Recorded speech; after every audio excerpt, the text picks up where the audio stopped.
Welcome and thank you for joining me tonight. Before we begin, take a moment to find a comfortable position and let the day gently fade away.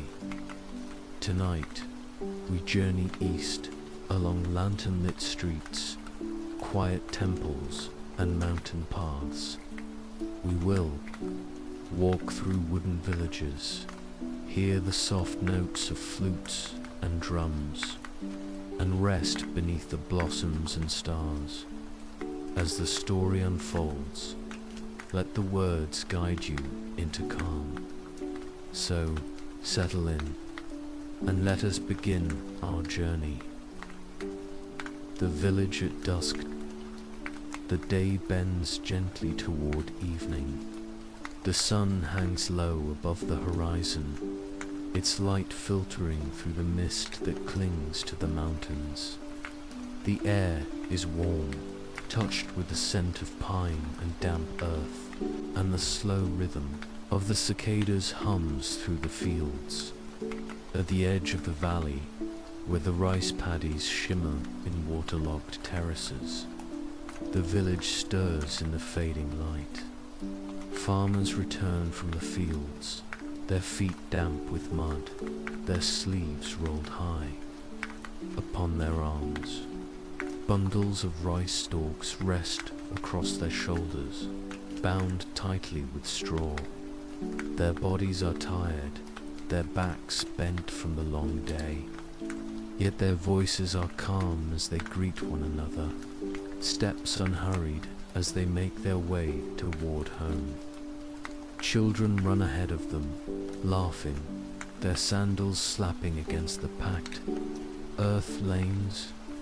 They chase one another past the paddies, waving sticks like wooden swords, their voices rising above the cicadas before fading again into the quiet of the village. The houses here are simple yet graceful timber frames, walls of clay and wood, roofs thatched with reeds or tiled in dark grey. Smoke curls from their chimneys, carrying with it the fragrance of miso soup, of grilled fish, of herbs steeping in bowls. Doors slide open, and women step into the lanes, their hands carrying buckets of water, baskets of vegetables, or armfuls of freshly folded cloth. They bow to neighbors with a smile, their movements gentle, their voices low. Along the main path, a small stream winds through the village. Its water is clear, flowing from the hills above, trickling over stones smooth and dark. Children kneel. At its edge, their hands splashing in the shallows, their faces lit with laughter as they chase small fish darting between the rocks. Further along, a man rinses his tools in the current, the dirt drifting away downstream. The sound of water blends with the chorus of cicadas, with the faint cries of birds returning to their nests. Lanterns are lit as the sun lowers further. One by one, their warm glow spills into the lanes, their light flickering against the wooden beams of the houses. Some hang from doorways, their paper shades painted with simple brushstrokes of blossoms or waves. Others are carried by hand, guiding steps across the village as night settles in. The soft light is gentle, never harsh, as though the lanterns themselves are breathing with the rhythm of the evening.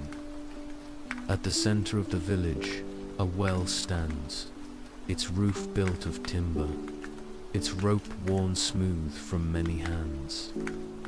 Here, people gather to draw water before night fully arrives. Buckets creak as they rise, dripping cool streams back into the well. Voices mingle softly, exchanges of thanks, wishes for good rest, murmurs of the day's labors. Children sit at the edge, swinging their legs, their laughter quieting as the light fades. The air cools. A breeze drifts down from the hills, carrying the scent of pine, of distant cherry blossoms, of smoke rising from hearth fires. Dogs stir from their places. At the thresholds, their ears pricked, their eyes calm, their tails wagging faintly as their masters return. The animals, too, prepare for night hens, settle in coops. Oxen chew slowly upon their feed. Horses stamp softly in their stalls, their breath steaming faintly as the air cools. The village grows quieter with each passing moment. The clang of tools is stilled, the voices soften, the children's laughter fades into murmurs. Only the cicadas remain, their steady song weaving through the night like an unbroken thread. Above, the first stars emerge, faint at first, then brighter as the sky deepens. Lantern light glows against the houses, reflected softly in the stream, mirrored faintly upon the polished wood of the bridge that spans it. Families gather around, their tables, bowls and chopsticks set neatly, voices lifting once more in gratitude before the meal. The village breathes in calm, its rhythm steady, its presence timeless. And as dusk folds fully into night, the village rests beneath its lanterns, glowing softly, a world of warmth and stillness at the edge of the mountains. The wooden bridge beyond the village lanes, the stream widens into a gentle river. Its water flows smooth and slow, carrying with it the faint reflection of lanterns from the houses upstream. The surface glimmers faintly as twilight deepens, the ripples catching the last warmth of the sun before surrendering to moonlight. Spanning the water is a wooden bridge. Its beams are worn smooth by countless footsteps, its railings polished by the hands of farmers, merchants, and travelers who have passed this way. The bridge rises gently at its center, arching high enough for small boats to drift beneath. From its planks, the world feels broader, the fields spreading outward, the hills rising beyond, the sky opening wide overhead. As evening settles, the bridge becomes a place of pause. Villagers cross with steady steps, baskets upon their shoulders, tools tucked under their arms. Some stop midway, leaning upon the rail to watch the river drift below. The reflections stretch across the water, joined by the flicker of lanterns glowing along the banks. Voices murmur in greeting, heads bow with quiet smiles, then fade again into silence. Fireflies rise from the grass along the river's edge. At first, only one or two faint pinpricks of gold drifting upward, hovering above the reeds.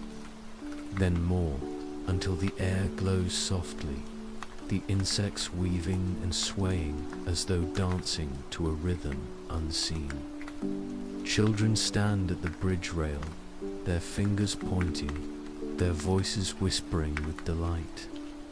They lean forward to catch the glow in their palms, only to laugh as the lights slip away, vanishing into the darkness. Travelers, too, cross the bridge at night.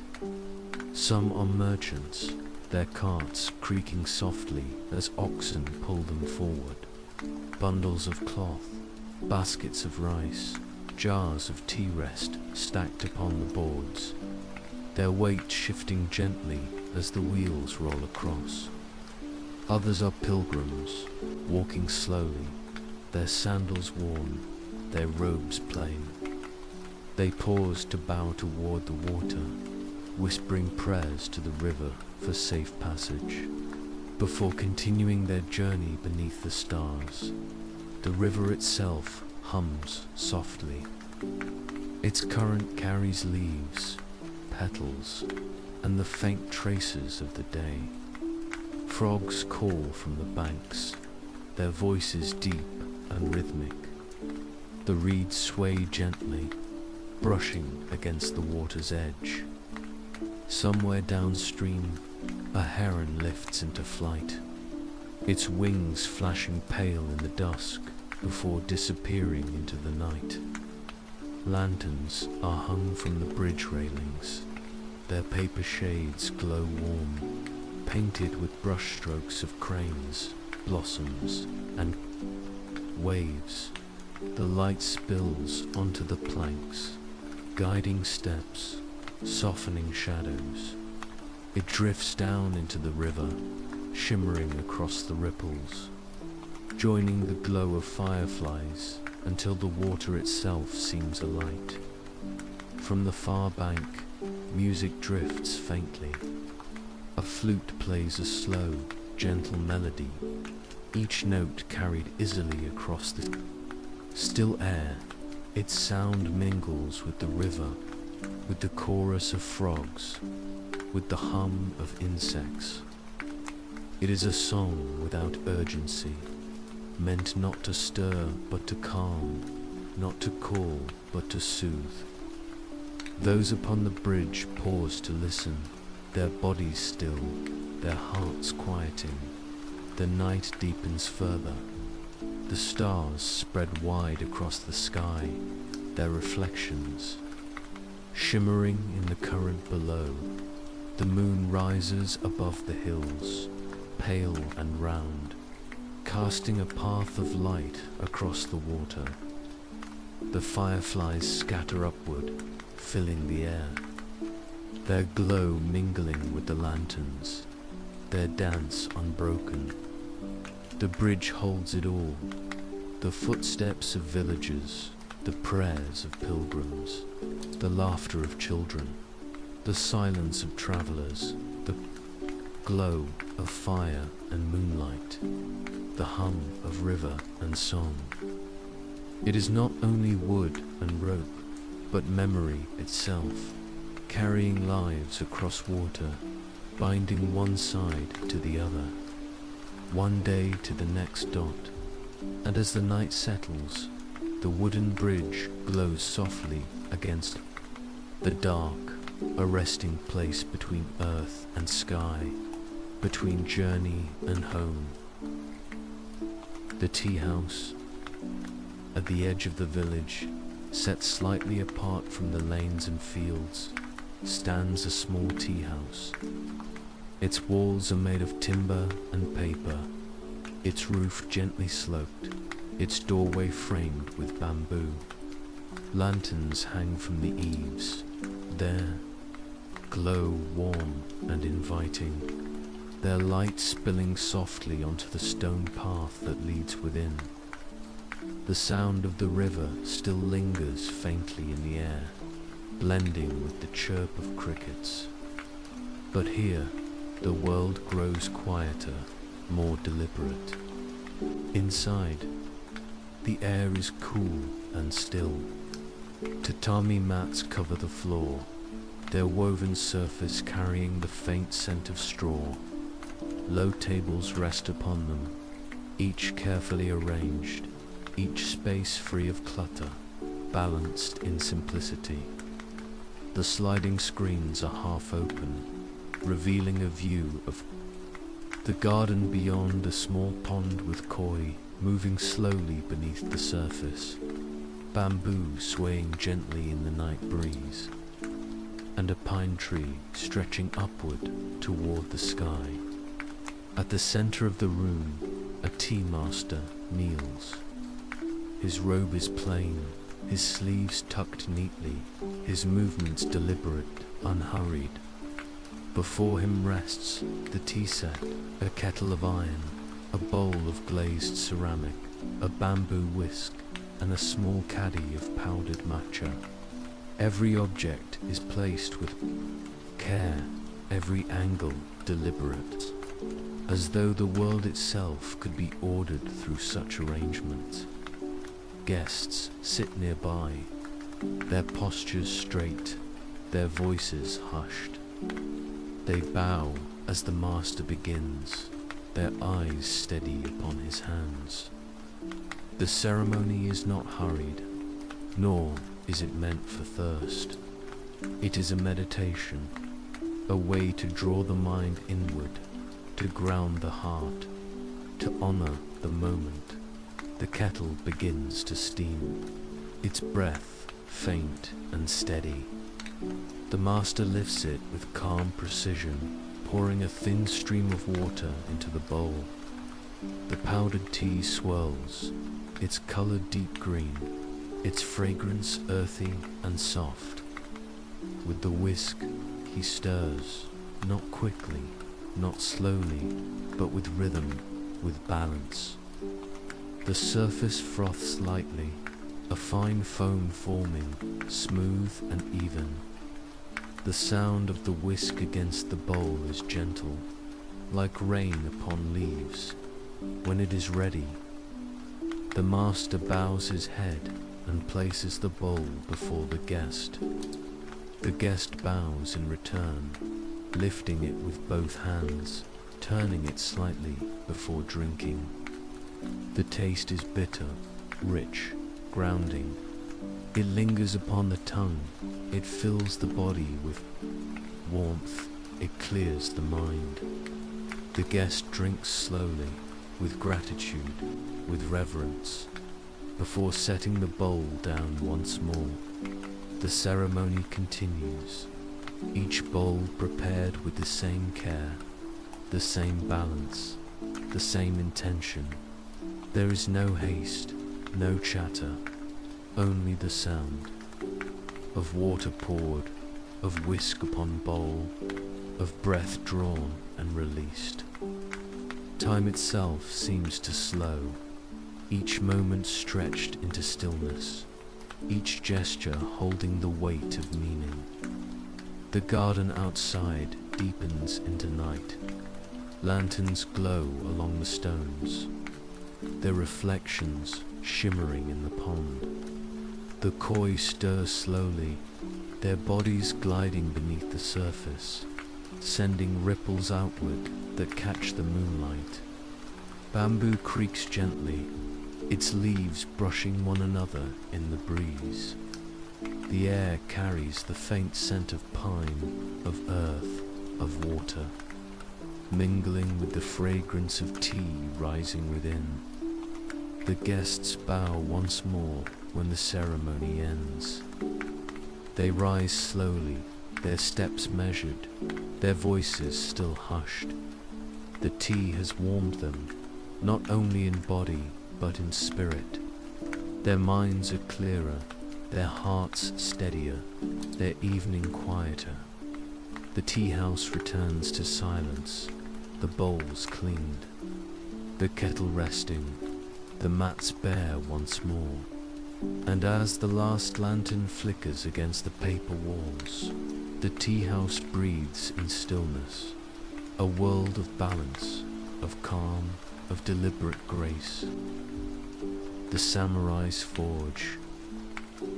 Not far from the village center, beyond the fields and lanes, stands a low building of timber and clay.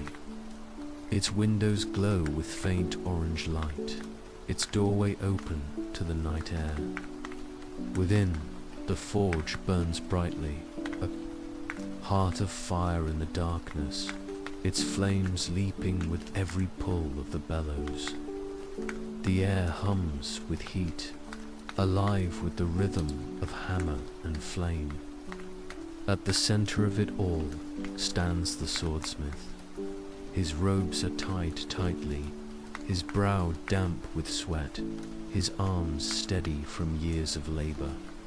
He grips a length of glowing steel with iron tongs, lifting it from the fire. The blade to be radiates red, pulsing with heat, its surface alive like molten dawn.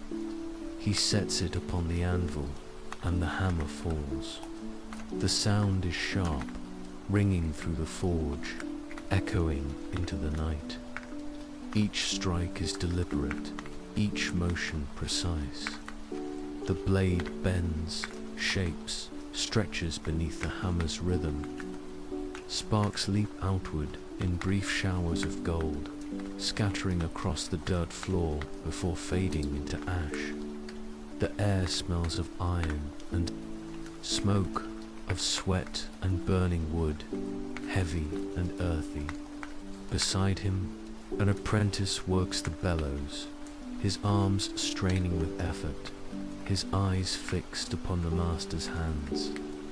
The flames roar higher with each push, the steel glowing brighter. From time to time, the swordsmith nods toward him, his approval wordless, his focus never breaking.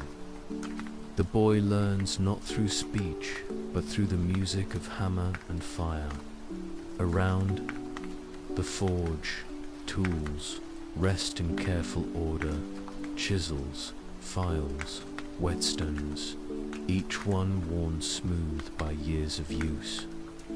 Wooden racks hold blades in different stages of creation, some rough, their edges raw, others polished, gleaming, their lines clean and sharp.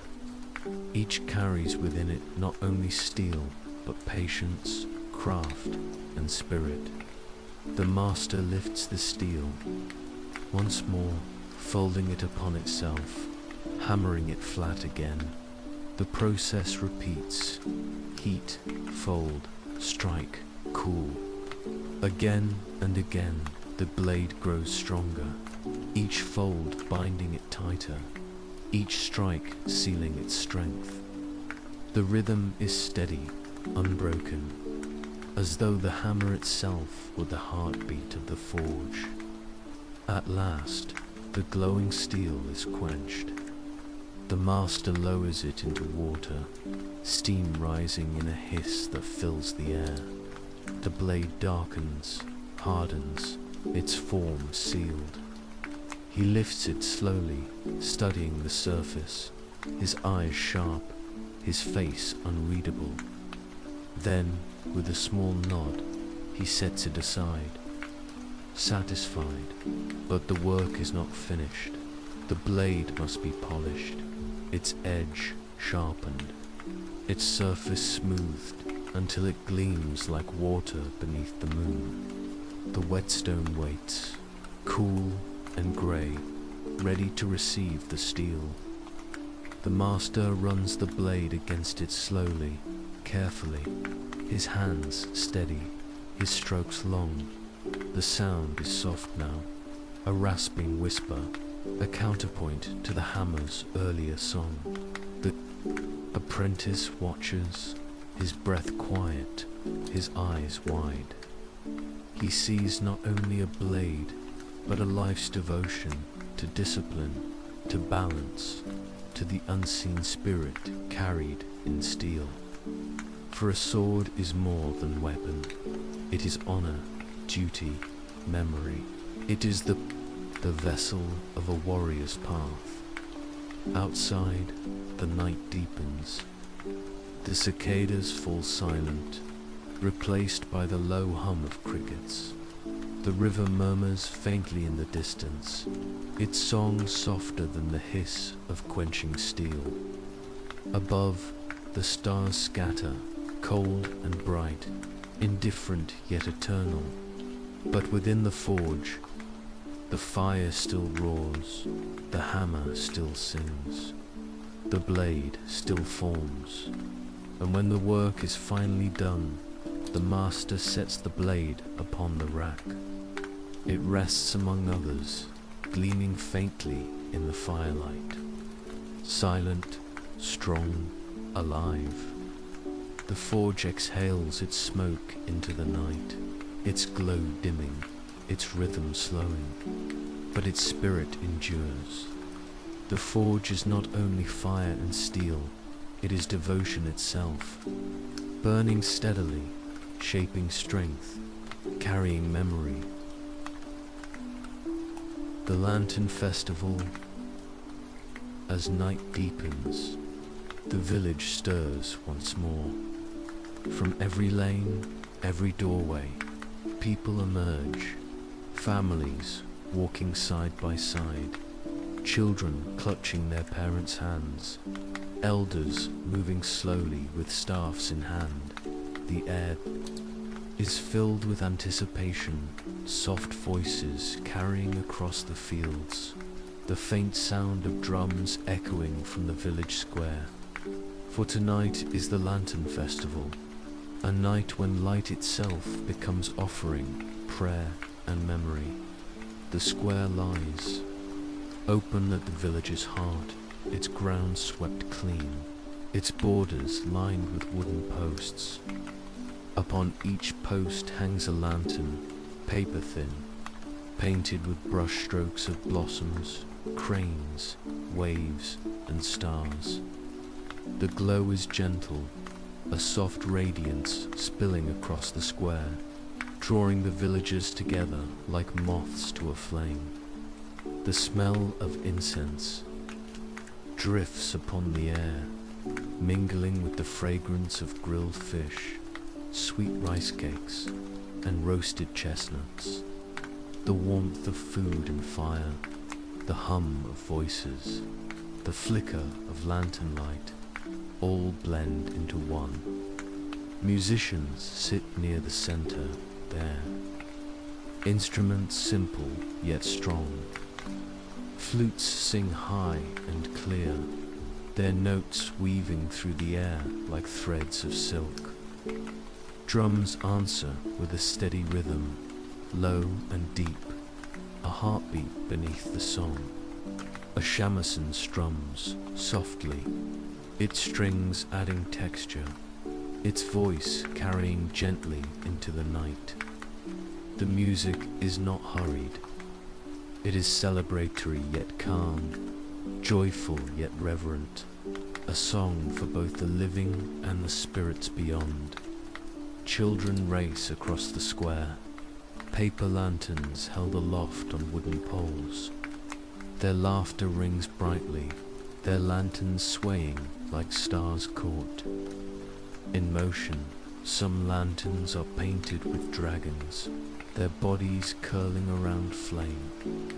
Others hold images of foxes, blossoms, or distant mountains. The light within flickers as the children move, as though the creatures themselves are alive. Dancing through the night, elders watch from benches near the square's edge, their faces lit softly by the glow.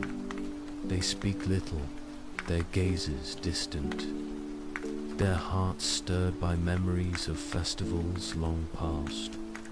Each lantern, each note of music, each rising voice recalls another time, another gathering, another season folded into memory. As the night reaches its height, the people gather near the riverbank. Here, lanterns of a different kind wait, small, delicate, each holding a candle within. The villagers kneel to light them, one by one, their hands steady, their eyes lowered in prayer. The flames catch quickly, flickering to life, their glow reflected upon the water's surface. Children whisper wishes as they set them gently afloat, their voices soft, their eyes wide with wonder. The lanterns drift outward, carried by the current, their flames swaying but unbroken. Soon the river is filled with light. Dozens, then hundreds, of lanterns float upon its surface, their reflections shimmering, their flames glowing like stars, fallen from the heavens. The current carries them steadily, guiding them down river, their glow uniting into a ribbon of light that stretches into the distance. The villagers watch in silence, their hearts bound to the sight, their voices hushed. For each lantern is a prayer, for peace, for health, for safe journeys, for loved ones remembered. Above, the sky glows as well. Some lanterns are lifted high by careful hands, their paper frames rising with the warmth of fire. They drift upward, slow and graceful, glowing against the dark. The stars seem to answer, twinkling brighter as the lanterns ascend, as the heavens themselves open to receive the light. The villagers tilt their heads, their eyes filled with awe, their hands pressed together in reverence. The music rises again, flutes, drums, shamisen, soft, steady, guiding the lanterns upward, guiding the prayers outward. Voices join in chant, low and rhythmic, carrying upon the breeze, weaving with the sound of water and flame. The night feels bound together, sky and earth, fire and river, people and gods. Slowly the festival begins to quiet. The lanterns upon the river drift farther, their glow dimming with distance. The lanterns in the sky rise higher, their flames smaller, their shapes fading into the dark. The music softens, the voices lower. The square empties as families return to their homes. But the memory of the night lingers. The river still hums, carrying prayers into the distance. The sky still holds the faint glow of lanterns now unseen, and the square remains warm, as though the light had soaked into the earth itself. The Lantern Festival is more than gathering, more than celebration. It is remembrance, it is prayer, it is connection between neighbor and neighbor, between the living and the gone, between earth and sky. And as the final lanterns vanish into the horizon, the night breathes quietly, carrying every wish into eternity. The temple courtyard, beyond the village, at the base of the wooded hills, a stone path winds upward. It is narrow and uneven, the stones worn smooth by centuries of footsteps. Lanterns line its edges, their flames swaying gently in the breeze, their light guiding the way through shadow. The air grows cooler here, touched with the scent of moss, pine, and earth. With every step, the noise of the village fades, replaced by silence, a silence alive with the breath of the mountain. At the end of the path, the temple appears. Its wooden gates stand tall, painted in red, their beams capped with tiles that gleam faintly in the moonlight. The roof curves upward in graceful arcs, its lines balanced, its form steady against the night sky. Stone lanterns guard the courtyard, their carved shapes glowing faintly, their light soft upon the gravel paths. The courtyard itself is wide and open, its ground raked into delicate patterns of lines and swirls. In the moonlight, the sand glimmers pale, its patterns echoing the ripples of water, the currents of wind. Cherry trees rise along the edges, their branches arching overhead. Petals drift down in slow spirals, glowing faintly as they settle upon the sand, the lanterns, the shoulders of those who pass beneath. The air is still but alive, filled with the faint rustle of blossoms, the hum of insects, the distant call of an owl in the forest. At the far end, incense burns. Its smoke curls upward from bronze braziers, rising in delicate threads before dissolving into the night. The fragrance is sweet and grounding. Sandalwood, pine, a hint of lotus. It mingles with the cool air, carrying calm into every breath. The smoke drifts upward, joining the stars, as though each offering is a message carried directly to the heavens. Monks move quietly through the courtyard, their robes plain, their feet soft upon the stones. They carry no tools but their voices, no adornment but their breath. When they gather at the temple steps, their chant begins. Low, steady, unbroken, their voices weave together like threads. The sound is not hurried, not loud, but deep, resonant, timeless. It fills the courtyard, rolling through the branches, echoing against the beams, seeping into the hearts of all who hear. Villagers stand nearby, their heads bowed, their hands pressed together. They murmur their own prayers in silence, their words unspoken yet carried upon the chant. Some ask for health, others for peace, others simply for quiet.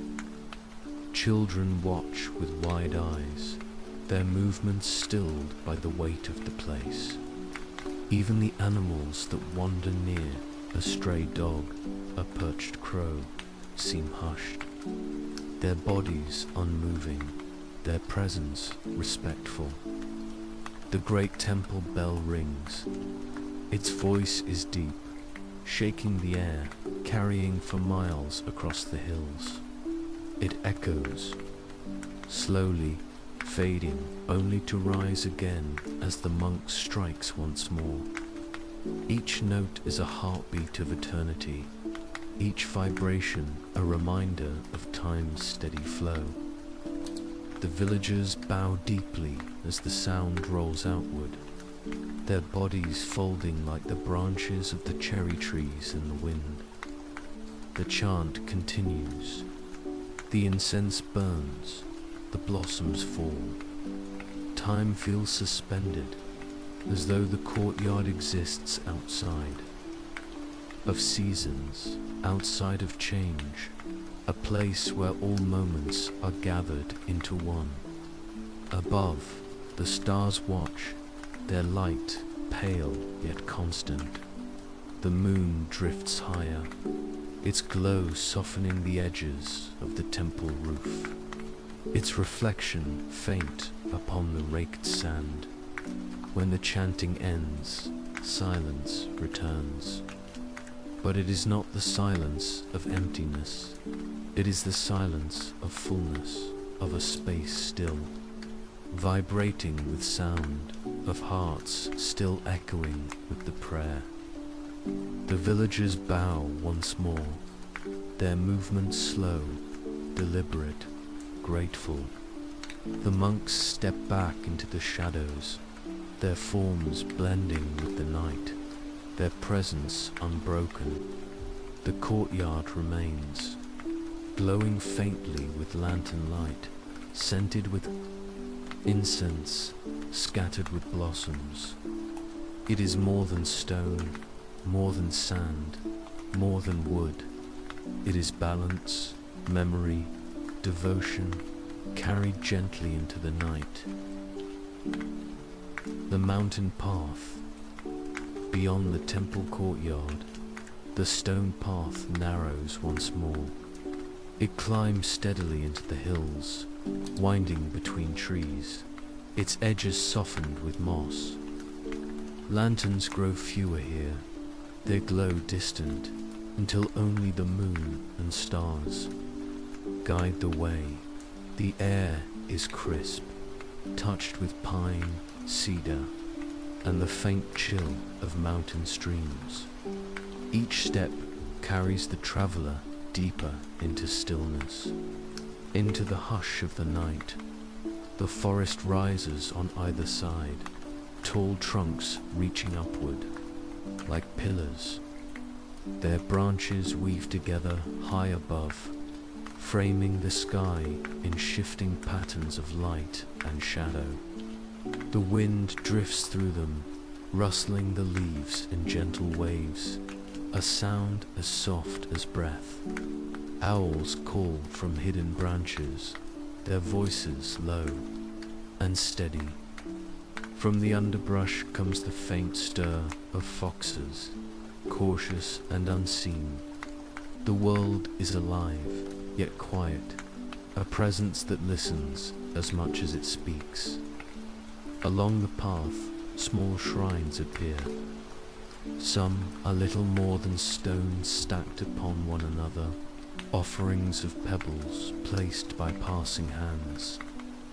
Others are wooden, their roofs curved, their walls painted red, their doors closed tight. Incense sticks smolder faintly at their steps, their smoke rising into the night. Travelers pause as they pass, bowing their heads, pressing palms together in prayer.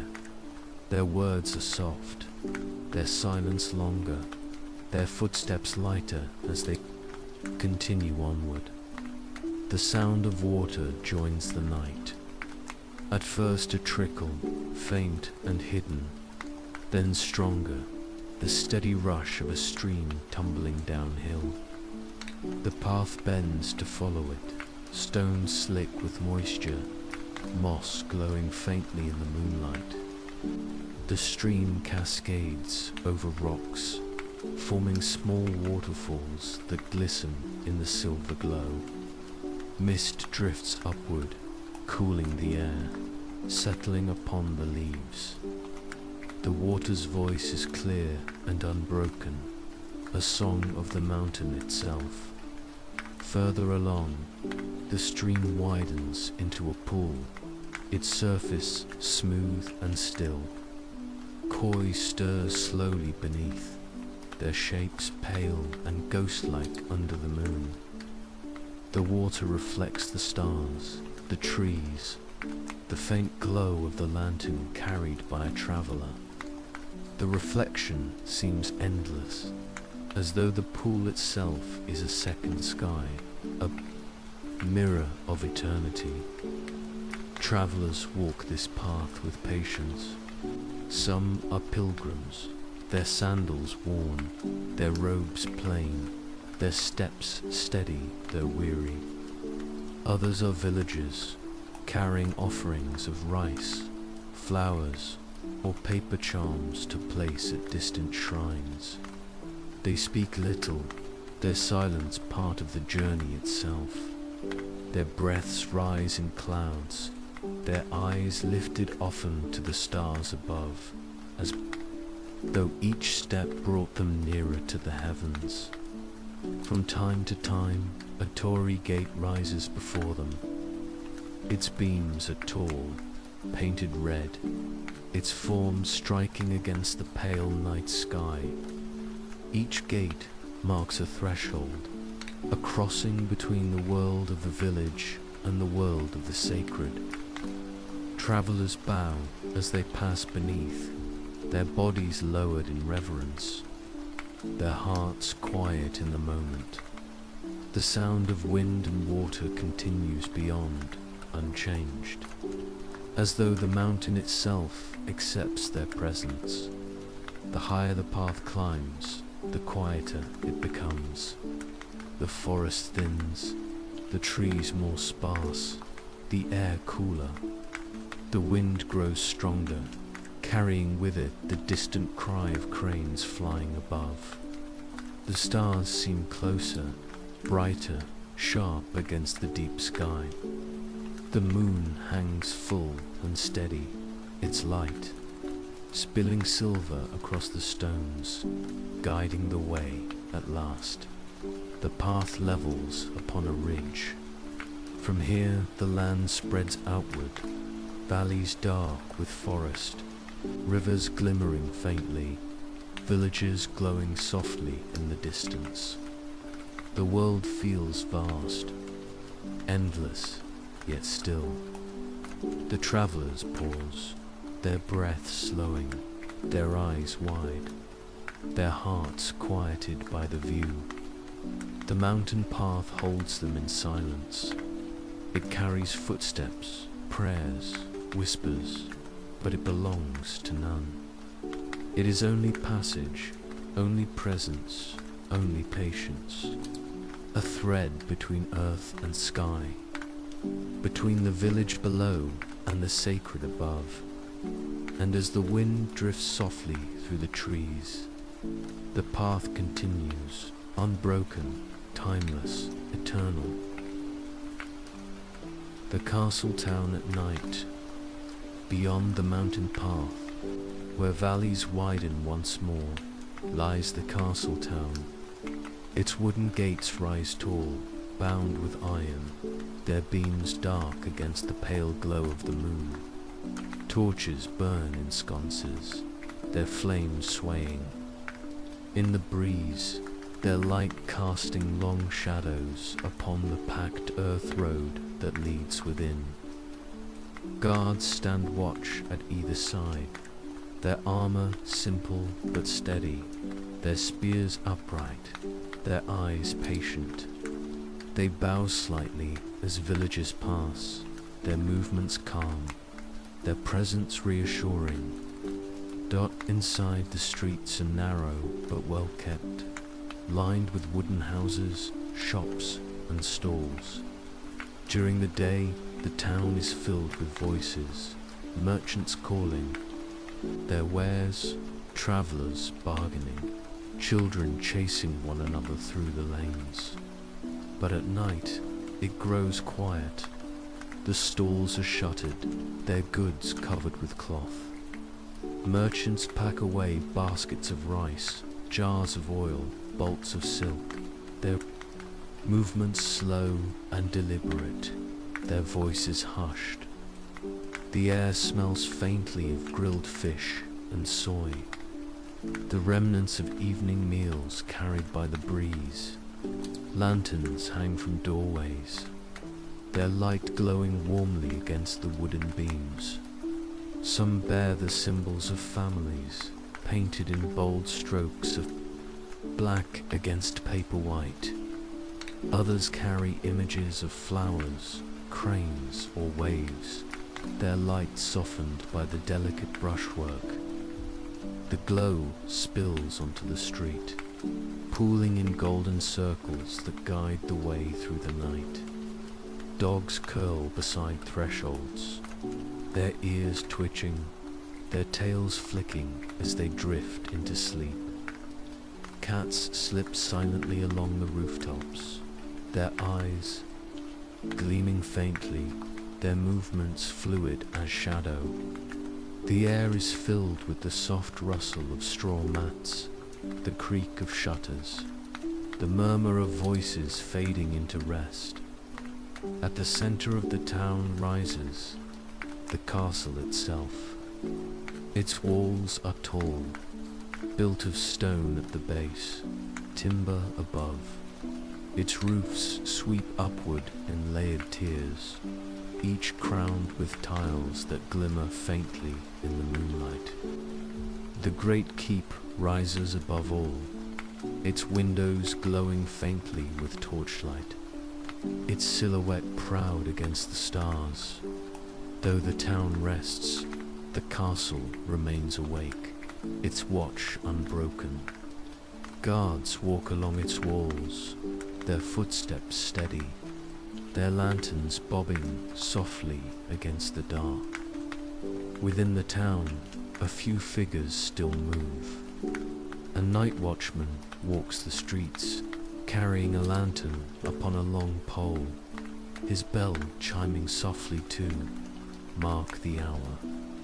His voice rises now and then, calling the time, reminding all that the night is kept, the streets safe. From one home drifts the sound of a shamisen, its notes faint but sweet, a quiet lullaby offered to the dark. In another, a poet sits by candlelight, brush in hand, his strokes flowing across parchment as he captures the silence of the hour in words. The town breathes with a rhythm of its own. The people rest, yet their presence lingers in every lantern, every shuttered stall, every echo of the day still caught in the air. The castle watches above, steady and unmoving, while the streets hum softly with life subdued. The night deepens further. The stars scatter more sharply across the sky, their light silver against the dark. The moon climbs higher, casting its glow upon the rooftops, painting them in pale light. The torches at the gates flicker lower, their flames steady but small. Silence grows heavier, broken only by the faint creak of wood, the distant cry of a crane, the whisper of wind against stone. The castle town rests as one houses. Streets, gates, keep each bound together in stillness, each breathing the same quiet night. It is not empty, nor forgotten, but alive in silence, alive in waiting. For dawn will return with clamor, with voices, with trade and sound. But now, under the watch of moon and star, it is peace itself. Under the Tory gate, at the far edge of the castle town, where the road bends upward once more, stands a Tory gate. Its beams are tall and painted red, their surfaces smooth from centuries of wind and rain. The crossbeam stretches wide, simple yet commanding, marking the threshold between the world of the ordinary and the world of the sacred. By moonlight, its color glows deeper, almost crimson, standing sharp against the pale sky. The gate rises, not as barrier, but as passage, a reminder that all who step beneath it walk not only across ground, but into reverence. Villagers approach quietly, their footsteps hushed upon the stone path. Some carry offerings of rice wrapped in cloth, others bring paper charms, incense sticks, or flowers gathered from their gardens. Children cling to their parents' sleeves, their eyes wide, their movements careful, as though the gate itself teaches them silence. One by one, families pause before the beams. They bow deeply, their heads lowered, their hands pressed together in prayer. Only then do they pass beneath, their bodies humbled, their voices unspoken but heard. The gate is more than wood. It is memory. It has watched generations pass beneath, farmers before their fields, warriors before their battles, travelers before their journeys. Each has bowed, each has prayed, each has left a part of themselves upon the air. And in return, the gate has stood, steady and eternal, carrying all those whispers upward, outward, into the silence of the sky. Beyond the Tory, stone lanterns line the path. Their flames glow softly, swaying in the breeze, casting faint halos. Upon the ground, incense drifts from nearby shrines, its smoke curling into the air, its scent grounding, soothing. The path continues into the trees, the sound of water faintly joining, a stream flowing gently nearby, its voice unbroken. The night here feels different, heavier yet gentler, as though the very earth listens. Some villagers stop at the gate and go no further. They leave their offerings at its base, a folded paper crane, a sprig of blossoms, a handful of rice poured carefully onto the stones. They bow once more before turning back, their prayers carried still, their hearts lightened by the gesture. Others continue onward, their lanterns swaying, their steps steady upon the stones, their silence deeper with each passing moment. Children whisper questions, their voices barely more than breath. Their parents answer softly, pointing upward toward the beams. They speak of the gate as a bridge, a meeting place between the human and the divine. The children nod, their eyes wide, their hearts absorbing the weight of tradition, of memory, of reverence. Above, the stars glitter, sharp and endless. The moon casts its glow upon the beams, painting them in silver light, softening their edges. A breeze drifts through, rustling the branches, carrying the faint sound of distant bells from the temple above. The Torii stands unmoved, yet alive, breathing with the night, listening, enduring. When the villagers leave, their footsteps fade down the path, their lanterns vanishing into the dark. But the gate remains, silent, patient, eternal. It asks nothing, it gives nothing, but it holds everything: prayers, wishes, fears, gratitude, in the space between its beams. And so, beneath the stars, beneath the moon, the Torii gate watches over the path, not only as wood and paint, but as presence, as promise, as threshold. A reminder that every step beneath is sacred, every breath beneath is prayer. The garden beneath the moon, beyond the Torii gate, down a path lined with smooth stones and whispering bamboo lies a garden. It is not large, nor does it seek grandeur. It is built with intention. Every rock, every tree, every ripple of sand, placed with care. Here, balance is the art, silence the teacher, and the night itself the companion. A still pond lies at the garden's heart. Its surface mirrors the moon, pale and perfect, trembling only when koi stir beneath. The fish move, slowly, their scales glinting faintly in silver and gold, their shapes drifting like clouds across water. Lotus blossoms float upon the surface, their petals half closed in the cool air, their fragrance faint, sweet, carried upward with the mist. From the pond's edge, a bamboo spout pours water in a steady trickle. The sound soft and clear, falling into a stone basin before overflowing once more. The rhythm is unbroken, a song of patience, a measure of time beyond the human heart. Lanterns rest along the winding paths, their glow low and gentle. Their paper shades are painted with brushstrokes of waves, mountains and blossoms, their light breathing softly into the night.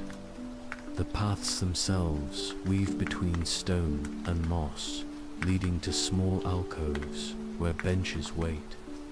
Travelers pause here, sitting quietly, their voices hushed, their eyes lowered to the pond or lifted to the stars.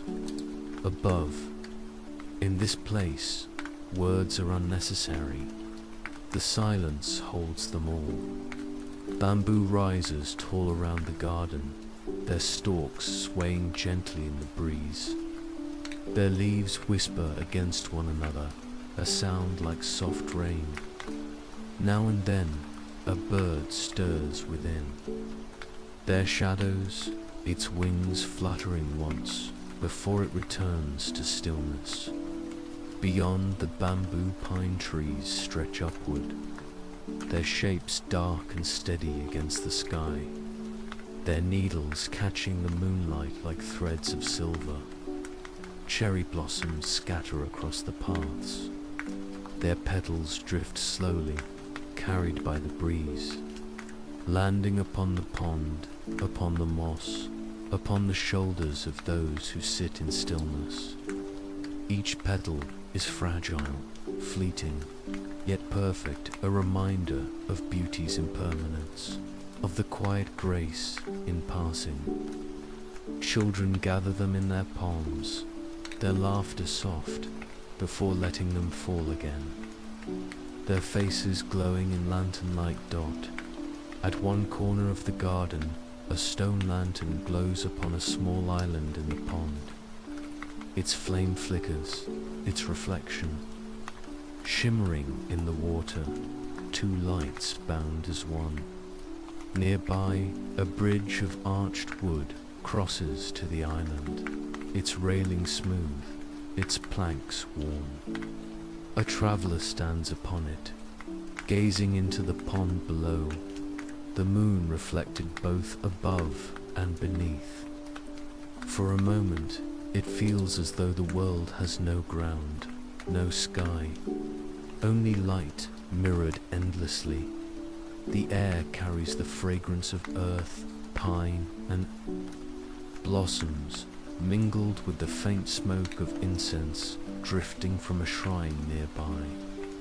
It fills the lungs gently, grounding yet lifting, weightless yet whole. Breaths are drawn slowly here, deeper than elsewhere, as though the garden itself teaches how to breathe. As the night deepens, the lanterns grow dimmer, their flames swaying lower, their glow softer. The pond grows darker, though the moon still lingers upon its surface, calm and steady. The bamboo continues to whisper, the blossoms continue to fall, the water continues to flow. The world moves, but gently, slowly, without urgency. The garden beneath the moon is not only a place, but a presence. It gathers silence, shapes it, breathes it back into the heart. It does not speak, yet it teaches. It does not move, yet it guides. It holds in its balance the truth of impermanence, the beauty of stillness, the peace of night. And as the last blossoms fall, the garden remains quiet, perfect, eternal in its calm.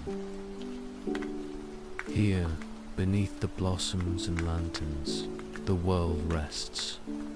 The ponds lie still, reflecting the moon and stars. The temples grow silent, their incense fading into the night air. And along the mountain paths, the Torii gates stand watch, eternal and unmoving. Perhaps just as those who came before paused to bow, to listen, to breathe, so to do we. Still searching, still resting, still carried by the same silence of the night. For the lanterns dim, the blossoms fall, the water flows on, and the rest of the story has yet to be written.